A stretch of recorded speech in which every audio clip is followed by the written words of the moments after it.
et bienvenue pour ce 5e live au musée. Bon appétit si vous êtes sur votre pause déjeuner. Et je vous propose donc aujourd'hui un direct depuis le salon de peinture et de sculpture du 19e et 20e siècle du musée Anne de Beaujeu, dans cette magnifique salle toute rouge, pleine de peinture et de sculpture. Aujourd'hui, je vous propose donc de découvrir deux artistes et surtout le lien qu'ils entretenaient entre eux. Deux artistes très différents, mais dont le lien familial va renforcer leur amitié. Il s'agit de Georges-Antoine Rochegrosse et de Théodore de Banville, peut-être plus connu pour les Moulinois. Je vous propose donc de découvrir dès maintenant la vie de nos deux artistes. Voici tout d'abord un autoportrait réalisé par Georges-Antoine Rochegrosse. Il naît en 1859 à Versailles. On connaît peu de choses de ses parents. Son père, Jules, est muté à Bayonne alors qu'il était âgé d'à peine 6 mois. Sa mère, Marie-Élisabeth, va s'installer à Paris, à quelques pas d'un célèbre poète nommé Théodore de Banville.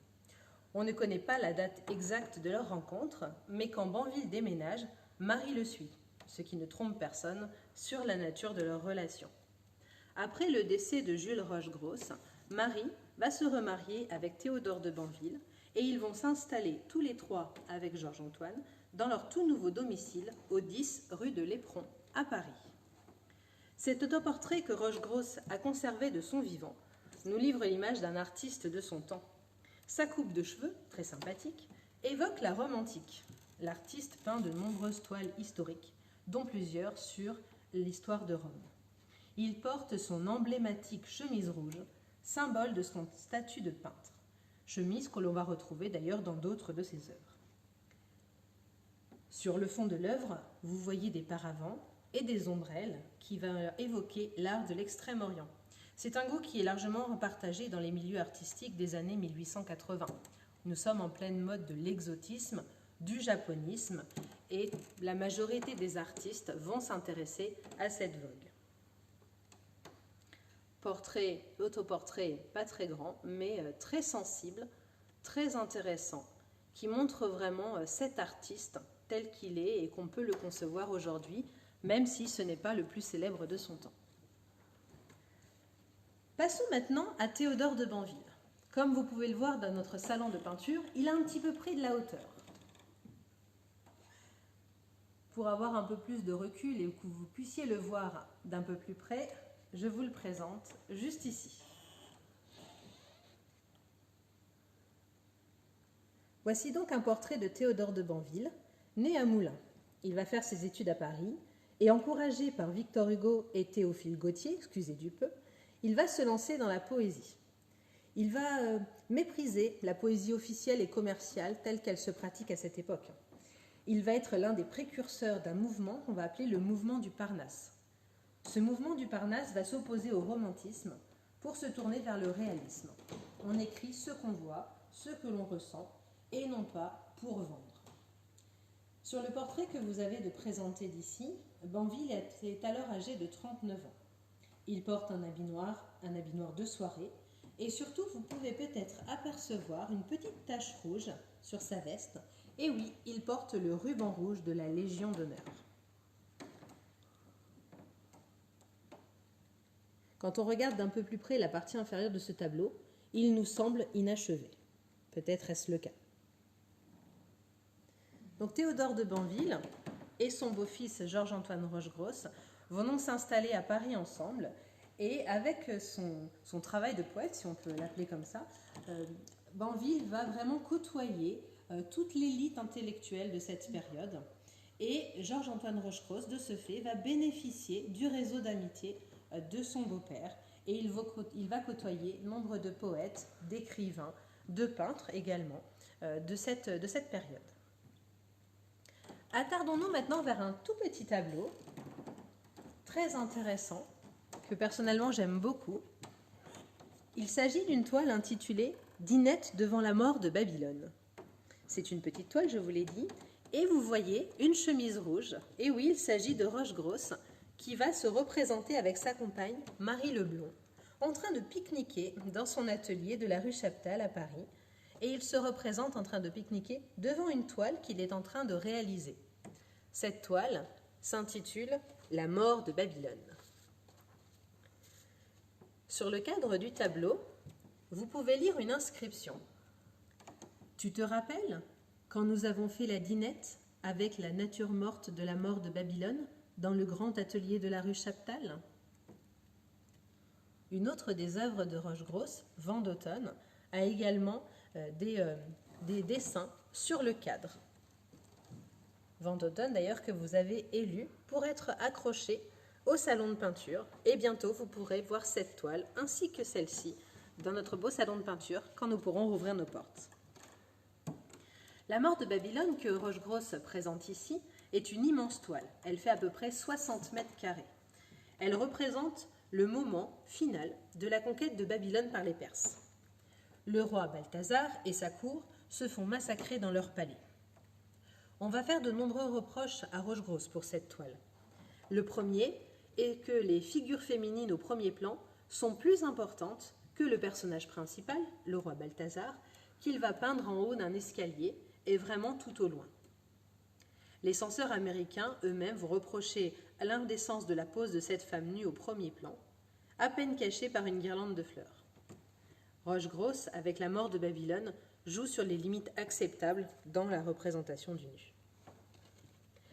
Cette toile va être achetée par un Américain, exposée dans une salle de restaurant, dans son entrée, dans son vestibule, restaurant qui va être démoli malheureusement, et la toile a disparu également. Et nous en avons donc une petite représentation avec cette dînette devant la mort de Babylone. Une des toiles peut-être représentative du travail de Rochegrosse ici au musée Anne de Beaujeu, c'est la magnifique Salammbô. Malheureusement, Salammbô, je ne peux vous montrer qu'une reproduction, puisque Salammbô est partie en voyage, malgré les restrictions de circulation. Et Salammbô est partie au musée des Beaux-Arts de Rouen pour une exposition qui va s'intituler « Salammbô, fureur, passion, éléphant ». Une magnifique exposition qui donc aura pour héroïne Salammbô, cette héroïne du roman de Flaubert. Flaubert que Rochegrosse connaissait bien, puisqu'il était ami avec son beau-père Théodore de Banville, et Rochegrosse l'a connu alors qu'il était qu'enfant, dans cet appartement de la rue de l'Éperon à Paris. Flaubert, de son vivant, n'a jamais voulu que Salammbô soit représentée, soit illustrée. Rochegrosse, lui, finalement, va finir par s'atteler à cette tâche assez importante grâce aux éditions Férou, et donc va illustrer un ouvrage de luxe représentant cette Salammbô. Et la toile que vous avez de présenter ici est une des toutes premières représentations que Rochegrosse va faire bien avant d'illustrer l'ouvrage. On adresse un petit coucou à nos collègues du musée de Rouen en leur souhaitant donc tout le succès et plein de visiteurs pour cette magnifique exposition qui est en préparation et qui devrait s'ouvrir, on l'espère, bientôt. Pour continuer notre visite et notre découverte de ce lien si particulier entre Théodore de Banville et Georges-Antoine Rochegrosse, je vous propose de me suivre dans la salle suivante. Nous passons du rouge au jaune et vous allez découvrir une salle que nous avons ouverte récemment sur le thème du japonisme et de la chinoiserie. Suivez-moi.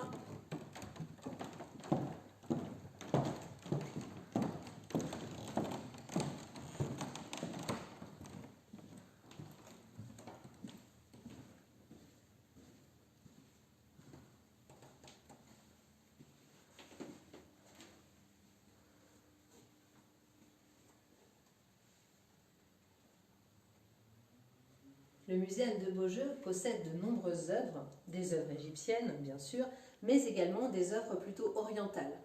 Nous sommes toujours dans cette mode du chinoiserie et du japonisme, et le musée possède quelques œuvres que nous avons installées dans cette salle pour représenter cette thématique, puisque les Européens adoraient cette mode de l'exotisme et faisaient venir de nombreux objets du Japon ou de la Chine et en faisaient également réaliser ici même en France sur cette thématique. Je vous propose de découvrir maintenant des portes. Ce sont des œuvres peu communes, mais regardez celle-ci, 3 doubles portes, très impressionnantes, vous voyez cette hauteur, difficile à rendre d'ailleurs par vidéo, il faudra venir les voir de plus près quand nous rouvrirons. Ces 3 doubles portes, elles ont été réalisées par Rochegrosse pour son beau-père, et elles donnent une idée de ce que fut ce décor du grand salon de Théodore de Banville, rue de l'Éperon à Paris. 2 étaient cachées derrière des cloisons, la 3e était stockée dans la cave, et elles ont été redécouvertes suite à la restauration de l'appartement. Rochegrosse a peint au fil du temps plusieurs pièces de cet appartement, situé au rez-de-chaussée d'un immeuble du XVIIIe siècle. Le grand salon semble avoir été dominé par l'évocation du Japon. Tous les témoignages que nous possédons s'accordent à reconnaître dans ces décorations un travail de jeunesse, probablement avant 1878. Banville va laisser Rochegrosse s'exprimer librement et surtout, il va laisser voir ses visiteurs, on l'a dit qu'ils sont des visiteurs prestigieux, il va laisser voir à ses visiteurs ses réalisations par son beau-fils. Pour ses portes, Rochegrosse va s'inspirer d'estampes japonaises. Vous voyez que les portes sont divisées en 3 registres.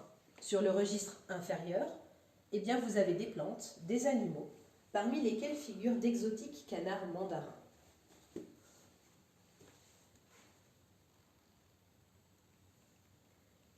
Dans le registre du milieu, sur un fond rouge, 6 scènes sont liées par une narration.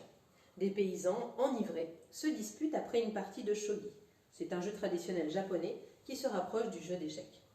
Les samouraïs viennent de rétablir l'ordre et vont mener les joueurs au supplice. Ces scènes sont inspirées de recueils d'estampes japonaises. Il y a juste une petite erreur, 2 scènes qui sont inversées. Et l'histoire, malheureusement, ne va pas bien se finir pour les joueurs de shogi, ni même pour leurs compagnons à 4 pattes.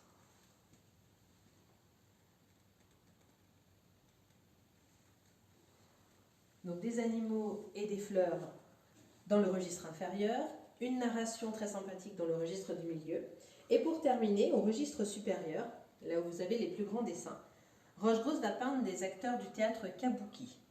Ce sont les personnages principaux d'un théâtre populaire japonais, dont les portraits d'acteurs furent largement diffusés par les estampes. Rochegrosse va s'inscrire dans ce qu'on appelle le japonisme, donc l'influence de la civilisation et de l'art japonais sur les artistes occidentaux, ainsi que le goût de ces derniers pour cet art japonais. La photographie et les représentations de ses ateliers montrent qu'il affectionnait aussi les masques de théâtre ou les armures de samouraï. Vous avez vu sur l'autoportrait des paravents, des ombrelles japonaises, mais il avait également d'autres objets d'inspiration japonaise. On peut dire que le décor de l'appartement de la rue de l'Éperon peut être considéré comme l'un des témoignages de la relation privilégiée qu'ont entretenu ces 2 artistes atypiques.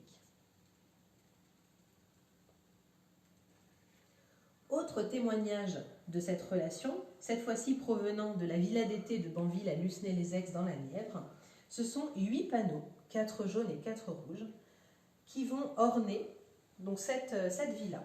On sait que Rochegrosse d'ailleurs va réaliser l'ensemble des décors de cette villa. Ce sont des panneaux qui ont été rapidement exécutés. Ils décorent une demeure familiale, cette fois-ci, qu'ils ne sont pas faits pour être vus par des visiteurs, seulement les intimes. La fantaisie de ces panneaux vont résulter de l'intervention des rôles entre l'homme et l'animal sur un fond monochrome. On l'a dit, ici vous voyez les panneaux rouges et je vous montrerai tout à l'heure les panneaux jaunes. À la mort de Banville, sa villa est vendue. Les panneaux jaunes ont été donnés au musée de Moulins et les 4 rouges, dans celui-ci, vont être donnés au musée de la Société d'émulation du Bourbonnais et cette société les redonne au musée en 2013. D'après des souvenirs, ces panneaux se trouvaient dans la salle à manger et dans le salon, là encore. On va passer maintenant au panneau jaune et vous allez voir que sur l'un des panneaux jaunes, eh bien, vous avez une inscription. C'est d'ailleurs la seule inscription qui va être rédigée. Et encore une fois, dans des caractères qui vont imiter la calligraphie d'Extrême-Orient. Alors, je vais vous le montrer tout de suite. Donc, vous voyez ici ces caractères japonisants. Du danger de lire le Gil Blas, etc., etc. Vous voyez cette inscription assez difficile à décrypter. Et c'est une référence donc à Gil Blas. C'est un journal auquel Banville a longtemps collaboré. C'est une référence qui n'est pas anodine, donc peut-être un hommage à son beau-père. Alors pourquoi ce journal, on ne le sait pas. C'est un sens, cette phrase en tout cas, un sens qui demeure assez énigmatique aujourd'hui.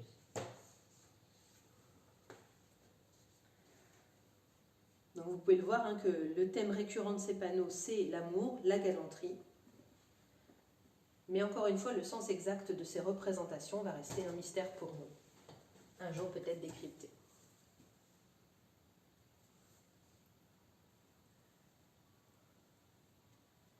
Voilà, j'espère que vous avez pu découvrir ou redécouvrir certaines de nos œuvres, ce lien entre Rochegrosse et Banville, nos deux artistes phares du Muséum de Beaujeu.